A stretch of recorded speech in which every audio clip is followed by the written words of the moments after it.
Terima kasih pemirsa, Anda kembali menyaksikan Zona Bisnis dan kita lanjutkan ke informasi terkait dengan Badan Pusat Statistik atau BPS yang mencatat pertumbuhan ekonomi Indonesia pada kuartal kedua di tahun 2026 tumbuh 5,29% secara tahunan atau year on year.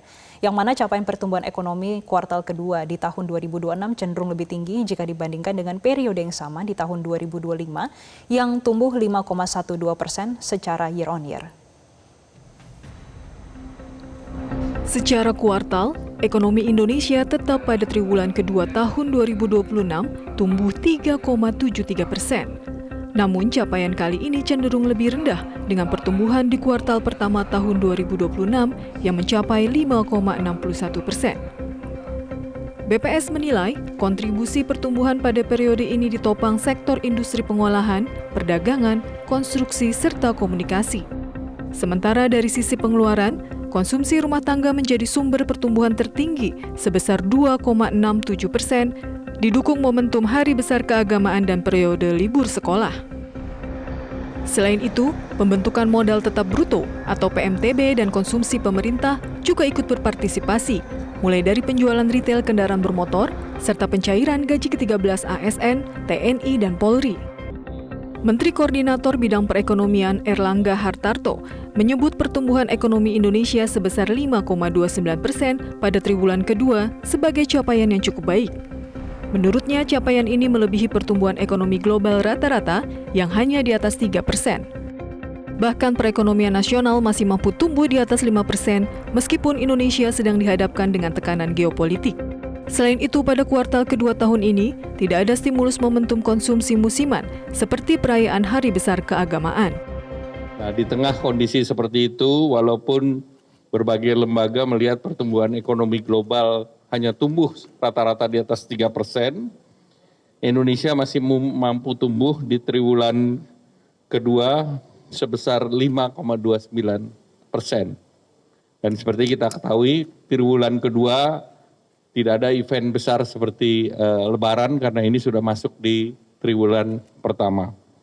Jadi angka 5,29 ini angka yang cukup baik dan kita sepanjang satu semester ini kita tumbuh sebesar 5,45%. Dan tumbuh ini kita menjaga terhadap dijaganya 7 tahun pertumbuhan di atas 5%.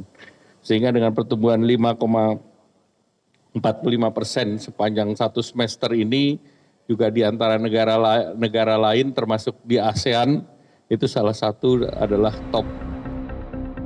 Sementara itu, Menteri Keuangan Purbaya Yudi Sadewa menilai realisasi ini melambat dibandingkan kuartal pertama tahun 2026 yang tumbuh 5,61%. Perlambatan pertumbuhan ekonomi pada kuartal kedua dipengaruhi tekanan global, terutama lonjakan harga minyak dunia pada periode April hingga Juni 2026.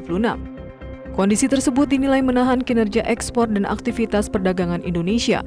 Meski berada di tengah tekanan eksternal, Purbaya menilai pertumbuhan ekonomi 5,29% masih menunjukkan kondisi yang cukup kuat. Melambat di tengah harga minyak dunia yang tinggi kan. Di Q2 kan sebetulnya harga impact dari global uncertainty yang maksimal di situ kan. April, Mei, Juni ketika harga minyak dunia tinggi dan lain-lain. Jelas ekspor segala macam terganggu kan, nggak optimal lah. Kita bisa tembus 5,29 itu udah cukup baik di tengah keadaan seperti itu.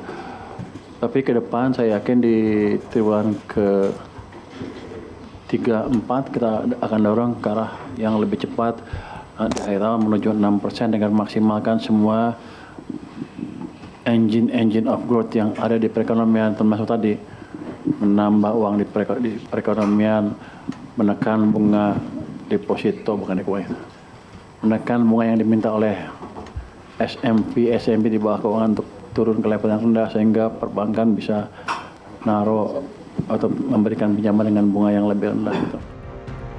Langkah tersebut diharapkan mampu menurunkan biaya dana perbankan sehingga suku bunga kredit dapat lebih rendah dan mendorong penyaluran pembiayaan ke sektor produktif. Tim Liputan Metro TV.